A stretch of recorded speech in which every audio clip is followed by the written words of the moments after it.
gás ideal ou o gás perfeito é um modelo teórico em que um grande número de partículas pequenas se movem aleatoriamente com diferentes velocidades, podendo sofrer apenas colisões perfeitamente elásticas entre si. O conceito de gás ideal é útil para o estudo dos gases, pois grande parte dos gases reais se comportam como gases ideais quando submetidos a regimes de baixas pressões e altas temperaturas. As partículas dos gases ideais têm dimensões desprezíveis e não existem interações entre elas. Um mol de gás ideal ocupa um volume de 22,4 litros. O estudo dos gases desenvolvido por Charles Boyle, Joseph Gay-Lussac e Robert Boyle levaram ao surgimento de 3 leis empíricas, usadas para explicar o comportamento dos gases ideais em regimes de temperatura, pressão e volume constantes. Juntas, essas leis formaram a base necessária para o surgimento da lei dos gases ideais, que relaciona o estado termodinâmico inicial de um gás, definido pelas grandezas P1, T1 e V1, com seu estado termodinâmico final, P2, V2 e T2, depois de ter sofrido alguma transformação gasosa. A Lei Geral dos Gases afirma que o produto da pressão pelo volume do gás dividido pela temperatura termodinâmica em Kelvin é igual a uma constante. Essa constante, por sua vez, é descrita pela equação de Clapeyron. Na fórmula, P é a pressão exercida pelo gás, V é o volume ocupado e T é a temperatura, medida sempre em Kelvin. O N se refere ao número de mols, enquanto o R é a constante universal dos gases ideais, e o seu valor é 0,082 atm vezes litro por mol vezes Kelvin. Considerando o ar atmosférico como um gás ideal e sabendo que ele exerce uma pressão sobre o avião, bora fazer uma experiência?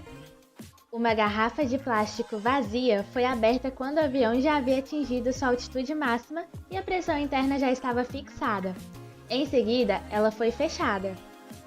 O destino final era uma cidade litorânea, a uma altitude de poucos metros e com uma pressão atmosférica local praticamente igual a 1 atm.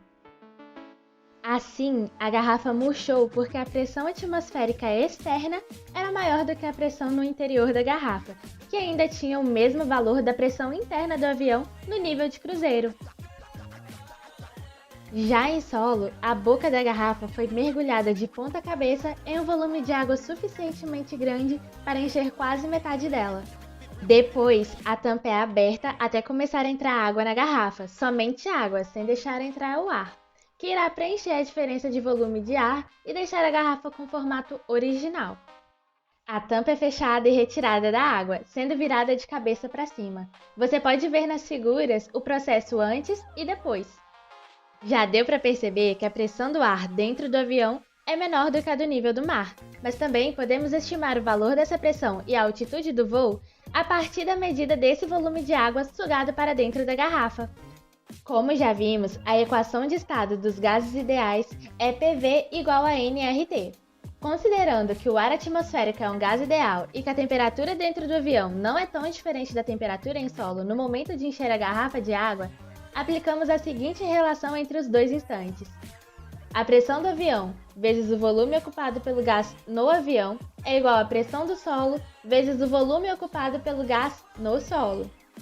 Vamos considerar que o volume da garrafa no avião diminui de um fator A, que é um valor entre 0 e 1 e representa a porcentagem que ele diminui. Ou seja, se diminuiu 10%, o valor de A é 0,9. Dessa forma, temos que o volume da garrafa ao nível do mar é igual a vezes o volume ocupado pelo gás no avião. E substituindo ele na primeira equação, vamos ter que a pressão no avião é igual a vezes a pressão no solo. Para estimar o valor de A, podemos medir o volume de água que entrou na garrafa e comparar com o volume total da embalagem.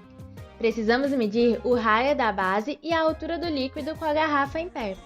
Nessa experiência, o raio é 3 cm e a altura do líquido é igual a 3,5 cm.